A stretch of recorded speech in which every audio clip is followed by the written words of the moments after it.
প্রকৃতির আঁচলে জন্ম নেওয়া এক অমূল্য উপহার ন্যাচারাল ফেস পাউডার। চলুন আপনাকে নিয়ে চলি প্রকৃতির ছায়ায়। সবচেয়ে আগে আমরা সুগন্ধি কুসুম ফুলগুলো আলতো করে ঘষে ভালোভাবে ধুয়ে নিই, যাতে সব ধুলোমাটি বের হয়ে যায়। তারপর একটি সুতির কাপড় দিয়ে ছেঁকে নিই। এবার ফুলগুলোকে আমাদের দেশি ওখলিতে রেখে ধীরে ধীরে কুটি, যাতে ভেতর থেকে নির্যাস বের হয় আর সুবাস ও রং আরো গভীর হয়। এরপর ফুলগুলোকে একটি পরিষ্কার পাত্রে ছড়িয়ে দিই আর 3 থেকে 4 ঘন্টা রোদে শুকাতে দিই।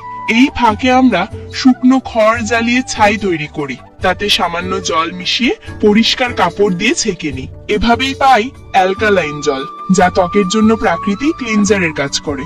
এখন শুকনো ফুলগুলো একটি পাত্রে নিয়ে তাতে অ্যালকালাইন জল মেশাই। মিশ্রণটি প্রায় 2 ঘন্টা রেখে দিই, যাতে ফুল আর জল একেবারে মিশে যায়। এরপর একটি পাতলা সুতির কাপড় দিয়ে ছেঁকে নিই আর এই নির্যাসে মিশিয়ে দিই সবুজ গন্ধরাজ লেবুর রস, আসল মুক্তোর গুঁড়ো আর খাঁটি চন্দন গুঁড়ো। এরপর এই মিশ্রণটি একটি কাপড়ে ঢেলে শক্ত করে বেঁধে একটি গাছের ডালে ঝুলিয়ে রাখি, যাতে শীতল বাতাসে এটি স্বাভাবিকভাবে জমে চারিদিকে ছড়িয়ে পড়ে মিষ্টি সুগন্ধ।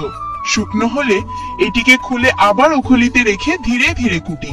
তারপর একটি সূক্ষ্ম চালনিতে ছেঁকে নিই, যাতে পাই সবচেয়ে মিহি সবচেয়ে কোমল পাউডার। আর দেখুন, তৈরি হয়ে গেল আমাদের পাহাড়ি সুগন্ধি প্রাকৃতিক ফেস পাউডার, যা শুধু মুখকে উজ্জ্বলই করে না, বরং এনে দেয় এক অনন্য প্রাকৃতিক দীপ্তি।